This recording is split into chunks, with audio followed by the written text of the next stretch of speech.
Hi, this is Nick Dawson, the editor-in-chief of Talkhouse Film, and you're listening to the Talkhouse Film podcast. We've had friends, collaborators, mentors and mentees, and even a husband and wife in conversation on previous episodes. But this is the first time we've had two brothers on the Talkhouse Film podcast.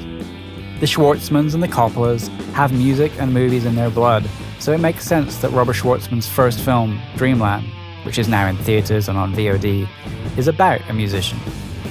Schwartzman's primary identity is as the frontman of the indie rock band Rooney. His fourth album, Washed Away, just came out. But given that the members of his extended family include, deep breath, Francis Ford Coppola, Eleanor Coppola, Sofia Coppola, Roman Coppola, Gia Coppola, and Nicolas Cage, filmmaking was always a part of his life too. In this episode, Jason Schwartzman sits down with his brother Robert to talk about his directorial debut and also brings up the movies they made as kids. Dreamland, too, has a family feel to it.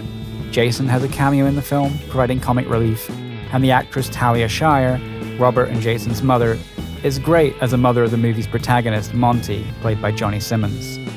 Jason, of course, is not only an actor and screenwriter, but also a musician, currently putting out albums as Coconut Records.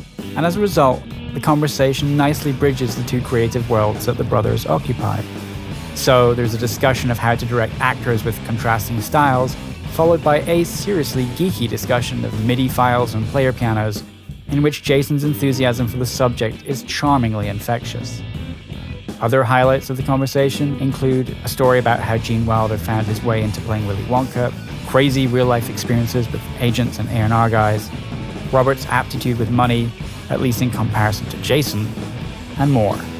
And the way the two bicker and banter, as only brothers can, priceless.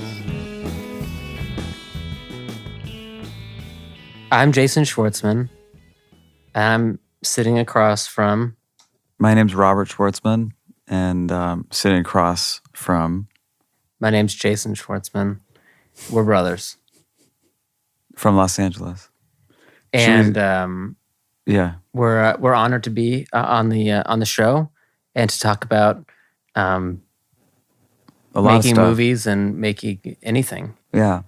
And specifically going to talk about Robert's movie, Dreamland, which is out now in theaters and online.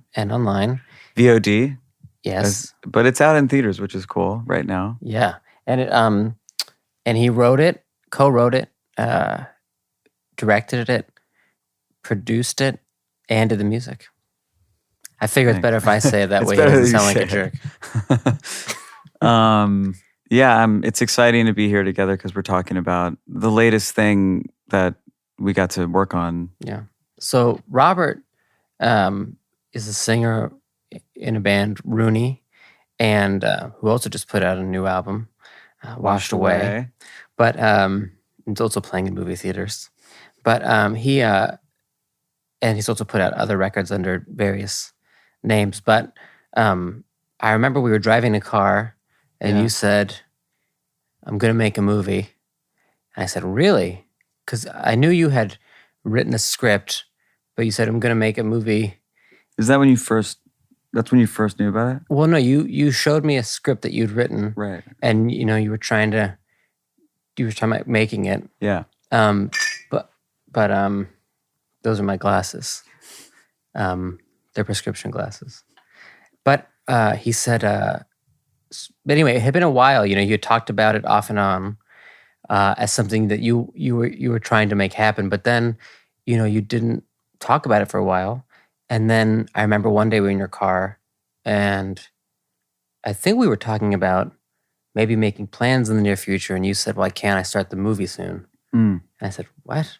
And he had made it happen and had gotten financing and it had a start date. Like, it was 2 weeks from when we were in the car together. I didn't even know about it.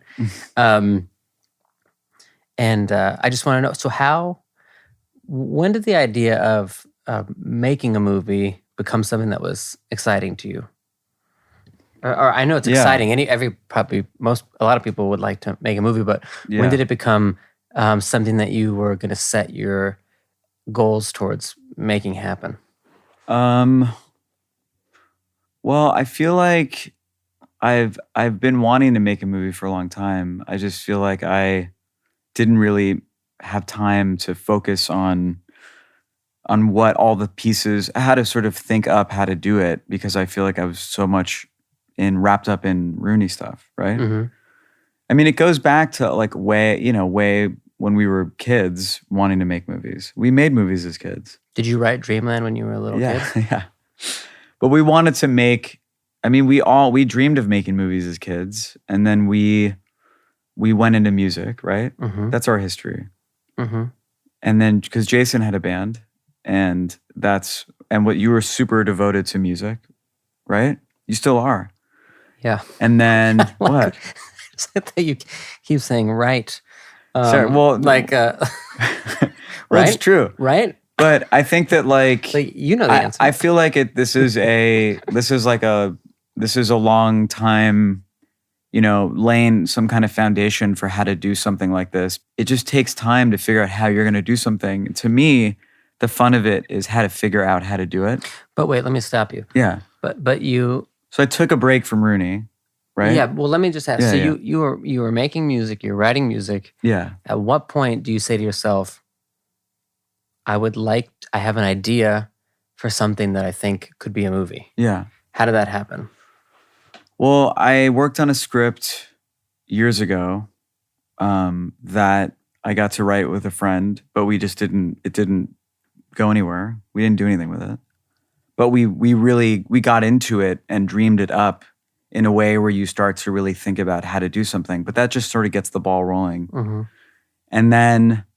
And what was that script? That was it was called Special Ed at the time. And the title could be anything at this point, but it was something that Will and I wrote. Mm-hmm. And it was more of a broad comedy.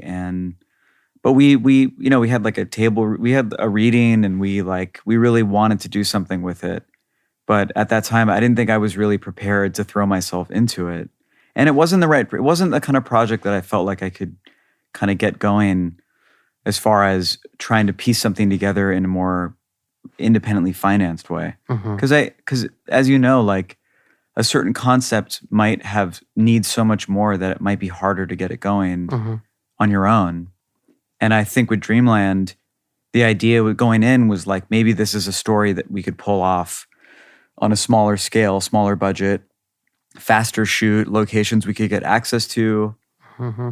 So that was sort of like what helped kickstart the concept for it. So in a way, you were thinking, you had an idea for how you wanted to make it before you had the specific idea, and you thought of an idea that could fit into the way you made it, or is it sort of simultaneous? No, I think it's definitely.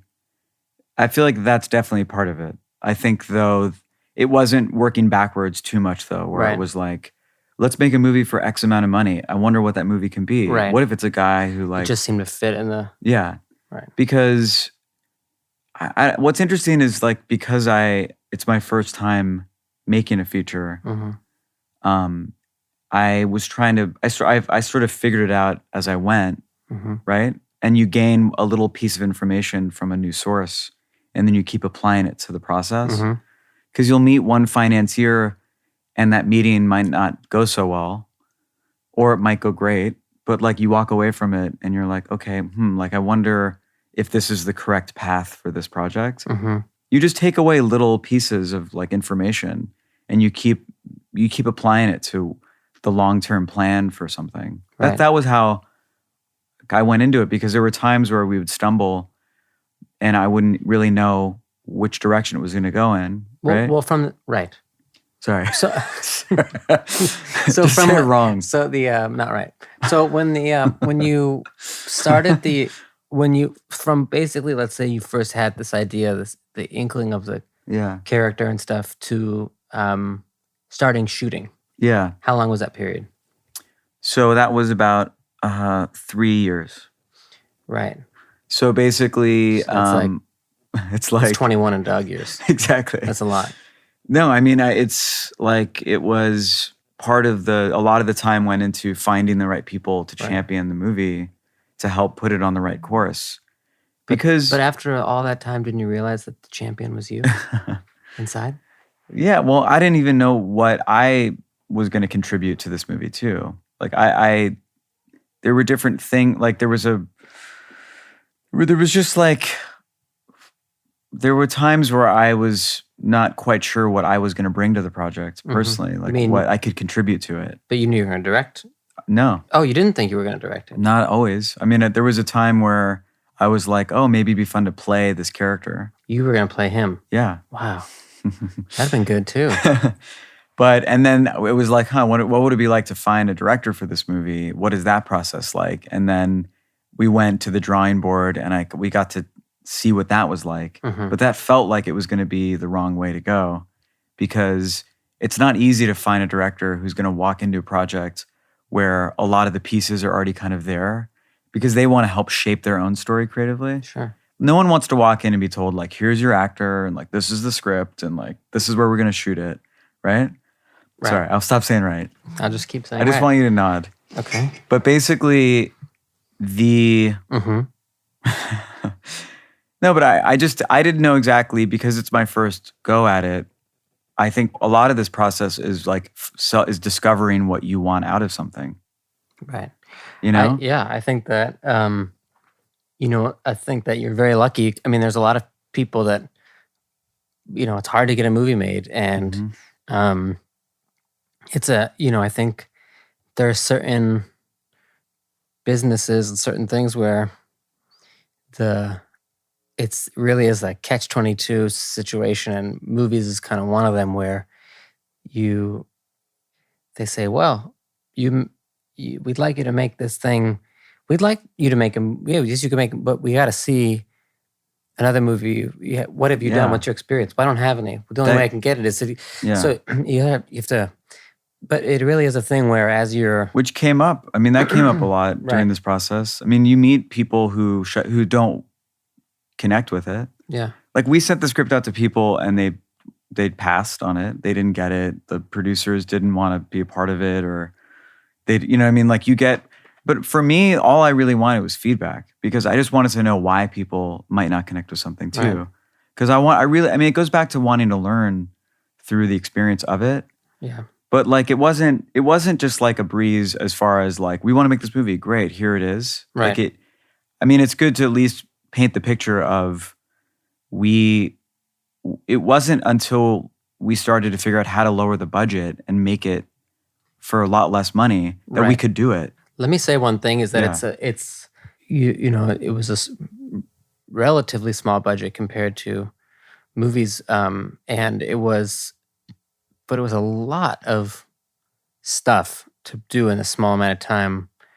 It's a very big movie in a lot of ways. I mean, just in terms of it has lots of locations, lots of actors, lots of music.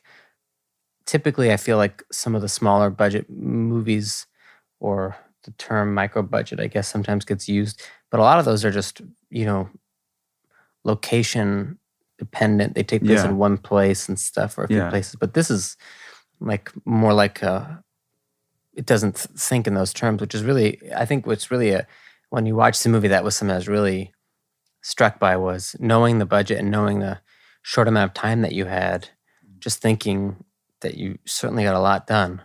And that was part of the learning too, because I think we didn't know, what it would be like to shoot a movie in 18 days, or like, what does this script look like in 18 days?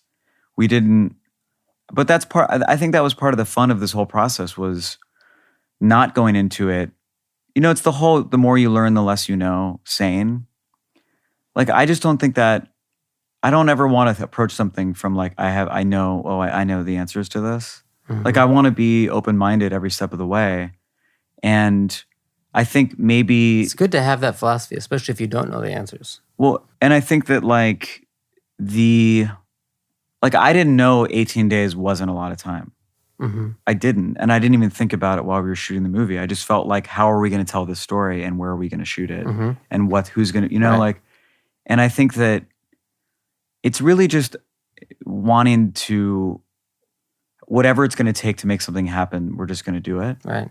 And I know that when other people got involved who had made other features, who had done them at a sort of micro budget, ultra low budget level, they expressed that this was going to be a more challenging script with all these locations and characters, because, like you said, like a lot of those movies, that budget more applies to a more contained, fewer character film.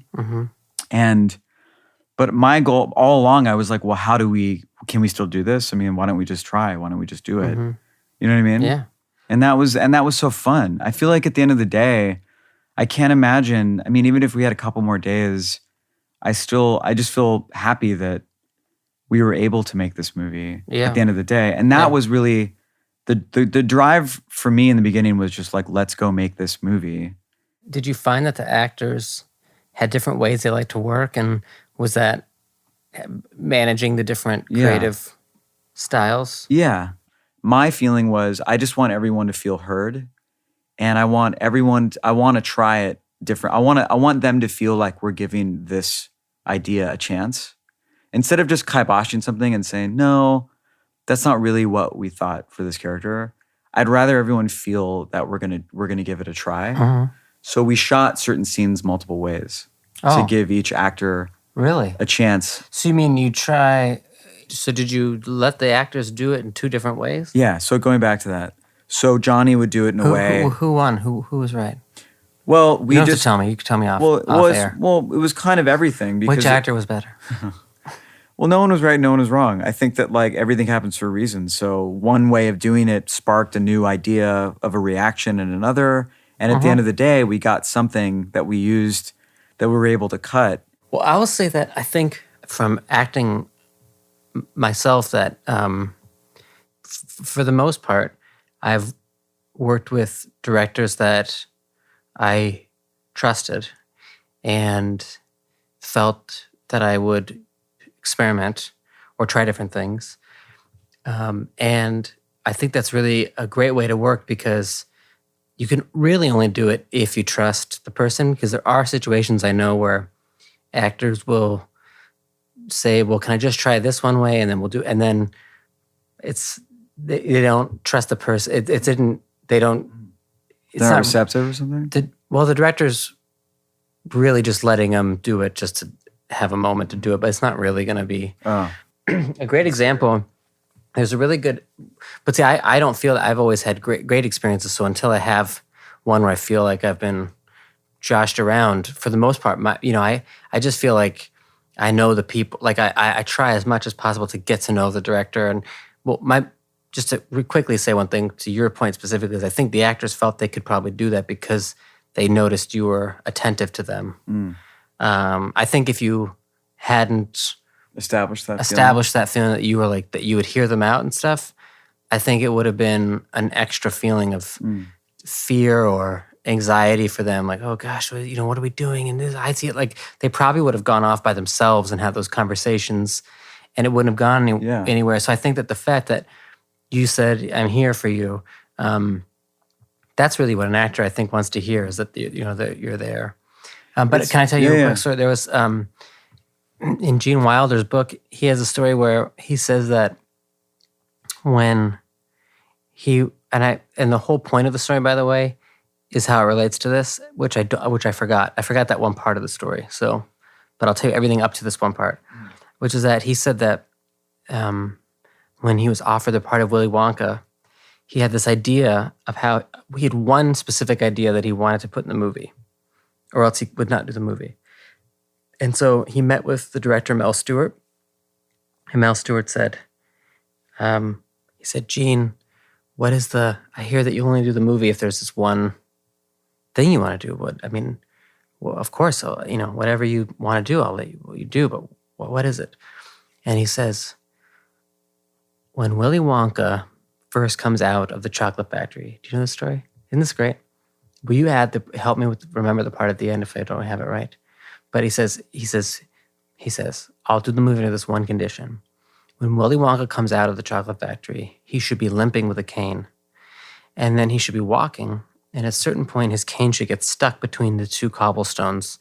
But he should keep walking without the cane, and then realize he doesn't have it anymore.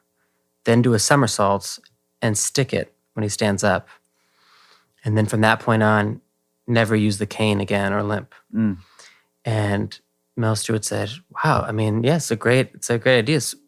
Of course you can do that, but why is that such a big thing for you? He goes, because if Willy Wonka comes out limping with a cane and he never uses it again for the rest of the movie, from that point on, you'll never know whether or not he's telling the truth.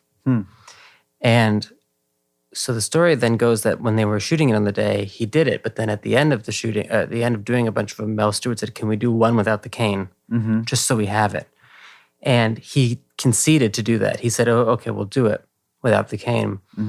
Afterwards, he was very upset that he I don't know what the word would be, but he regretted it because he had...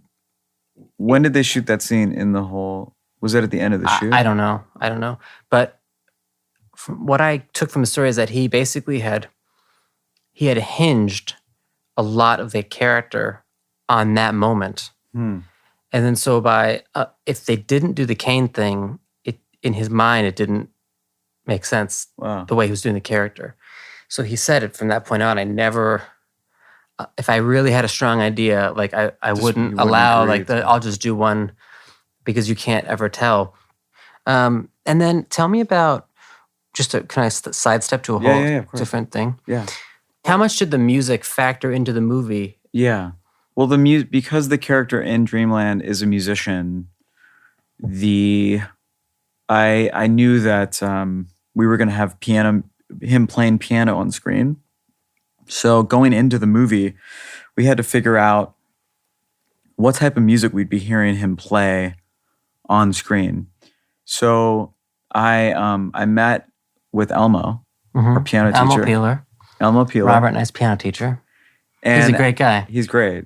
And I would sit with Elmo. And if anybody wants a great piano teacher, get in touch with Elmo Peeler. And we got together and we talked about, he read the script and we talked about where we could go with this music, but I also made it clear that we didn't have like a budget to clear a bunch of like music. It had to be public domain music. But, so he played a lot of different stuff, and then we basically, we selected music that he recommended, or we would talk through different ideas. He'd say, what about this Rachmaninoff piece? What about Scriabin? There's a great Billy Strayhorn song called Lotus Blossom, but it's not public domain. And it was such a great song. It was like, we have to have this one song. Like, we have to clear this. And then originally in the script, the song that she says, will you play me, blah, blah, blah. And he goes, yeah, I take requests, was Rhapsody in Blue. And that was like, again, us not knowing enough at the time we were writing it of like, oh, that's going to cost $1 zillion to clear. Yeah, it's maybe like the most famous song you could probably put in a movie with piano. Well, you were like, well, that's good. I mean, I feel like it's good to just go with what you want in the beginning and then work backwards, Yeah. Like, it's like you try one thing and then if it doesn't work, you go the other way. After that didn't work, you tried Hey Jude, but that yeah, exactly. That was also kind of a dead end. That was pretty expensive. No, I started searching for public domain music and found Meet Me Tonight in Dreamland. And I thought that the name was so great and was relevant to the story. And then the song was like so perfect because it felt like an old Hollywood, it felt like old LA song. And then Elmo learned the song, and then we worked out like 5 different versions of it: a fast one, a slow one, a romantic one. And then he sent me all the files MIDI. He emailed me MIDI files that he recorded at home, and then I hooked it up. Is that unusual? Yeah, because that's meaning like he sent me information files. They're not audio. You know what I mean? Wow. So I played it. Then I hooked it up with my phone through my player piano. What? You have a player piano? Yeah. Which one? I turned the Yamaha Grand Piano into a player piano. I installed a MIDI playback system in it. You did? Yeah. So is that the newer Yamaha one? No, it's the old one. The one from our house? Yep. Wow. So I removed the old one. There's a MIDI thing in there? Yeah. So you could just play a MIDI thing and it'll play it right there? Yeah. Oh you can use it as a MIDI controller. No shit. So basically, I just plugged in my iPhone.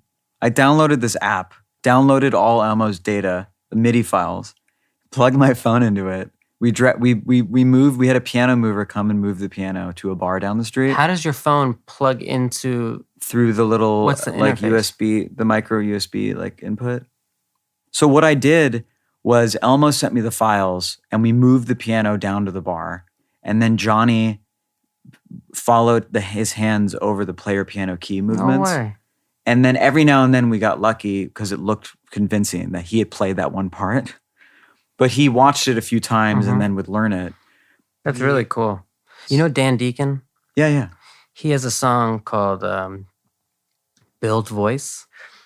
But he took a MIDI, he had a piano with MIDI, and he just did tons of parts on it for the song, all playing at one time. So it was like this piano that was kind of like impossible. You couldn't play it with real hands. So it's like going throughout the songs, like these like, and it's really, and I was like, man, I'd love to be able to do that. And lo and behold, my own brother has these powers. What else do you want to talk about? Well, let's talk about... We could talk about what... We could also talk about... we could talk about what you want to do next. Well, what the release has been like, releasing a movie has been like for you. Well, let's talk about work. And let me throw stuff at you now. Why don't we flip it? Can we flip this? Okay. Because you're asking me all the questions. I know. Well, let me ask you a question. So I felt like, Oh, boy. No. Well, Here we go. No, but the fact that we have like such a long history together as brothers plays into the making. That's connected to this, right? That's not just like an everyday occurrence. No. So like, when we grew up, you were always you always told a lot of jokes, right? From my memories, right?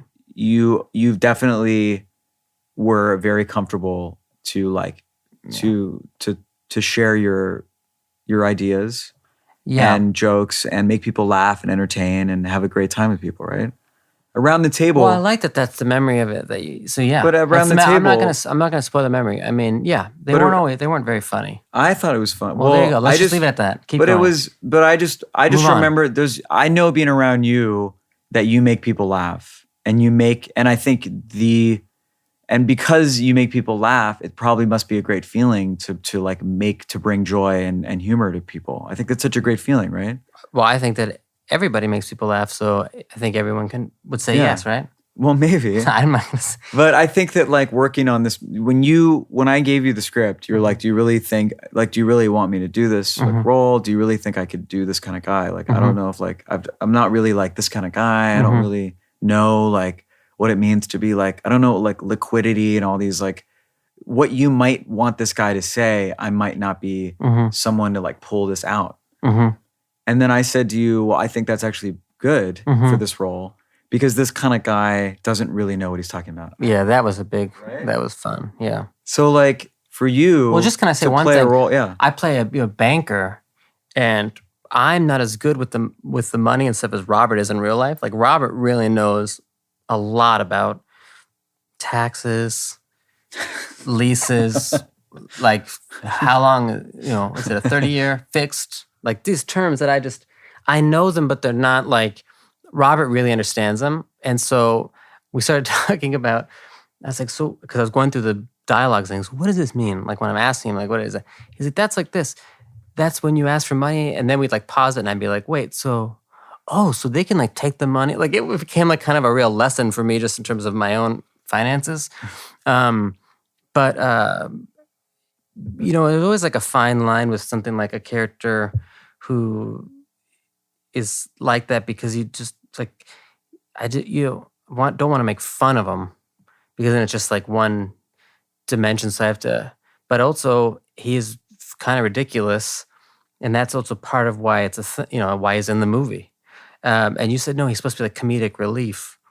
And so that was fun because it was just, he could just come in throughout the movie with this kind of energy. Like a character like that is sometimes fun, but also hard to play because you only see him in one location.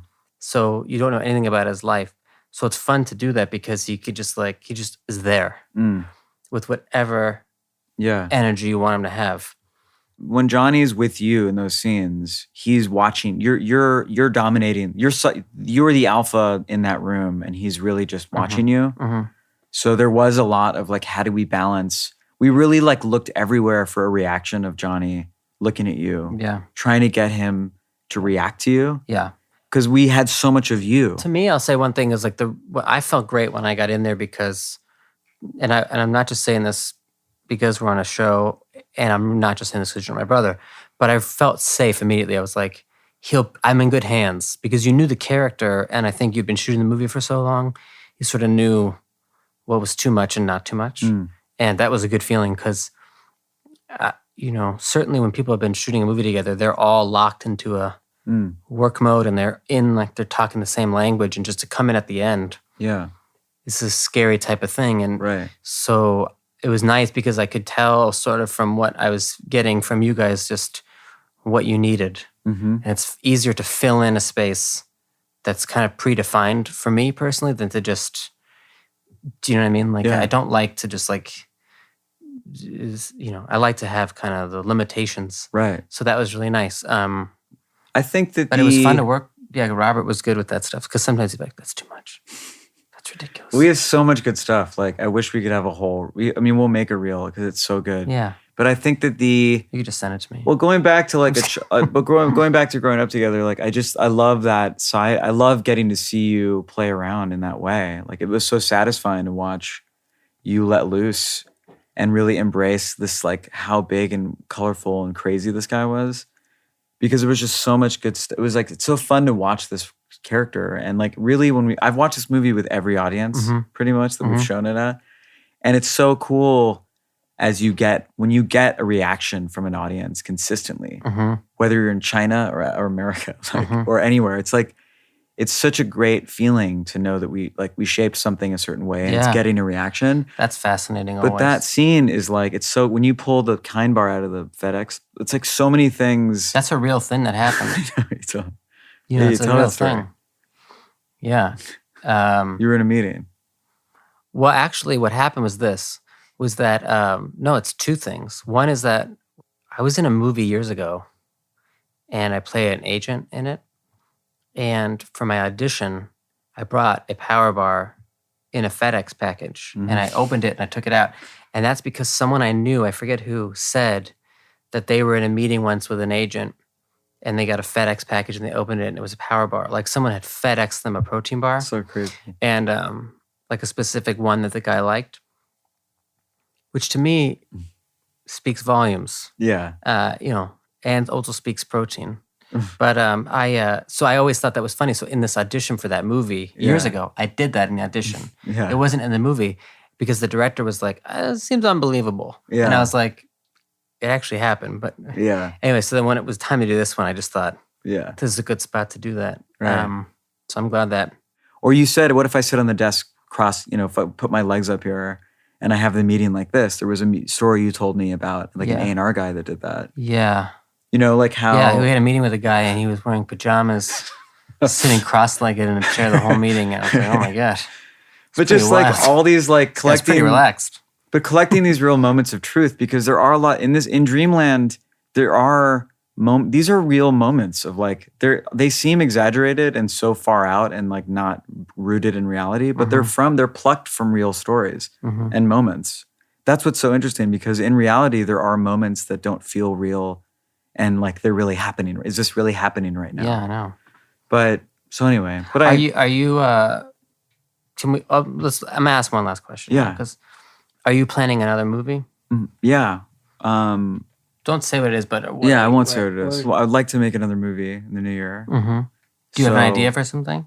Yeah, I feel like there's something I really want to pursue, and I'm trying to figure out. It's different than this movie tonally. And the way we shoot it is different too. Because I really like to try something to see what... I really like the idea of playing around with a whole different style and seeing what that feels like to make that kind of movie. Yeah. I'm going to go on the road again in the new year. Like, I'm still touring to promote Washed Away. And Dreamland just came out. So like the story right now is like, it's all about... Like, it's pretty exciting. I'm happy you made them. I mean, it's very... People work their whole lives to try to make a movie, and it's hard to do. It's hard. And by the way, I just should say, it's not like you busted your butt to try to make this movie happen. It was pretty amazing. Thanks. So congratulations. Thank you. Go see Dreamland. Dreamland. Support movies and support your family. Okay, I don't want to take up any more time. No, thanks for having us. But we should do a part 2 because I could ask so many more questions. Yeah, we could keep going. I got landlocked early on, but I want to ask so much. All right, goodbye. That's it. We do it again. Yeah, okay, goodbye.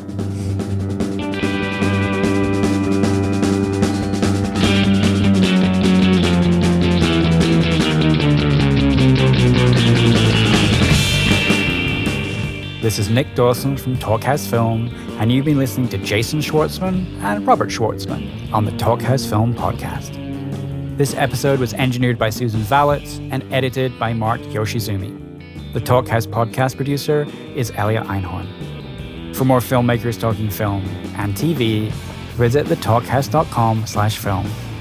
Subscribe to Talkhouse Film and Talkhouse Music podcasts on iTunes and Stitcher, where you can find all our previous episodes. And while you're there, please rate and review if you can. Okay, ready? Start over. Check. Again? Yeah.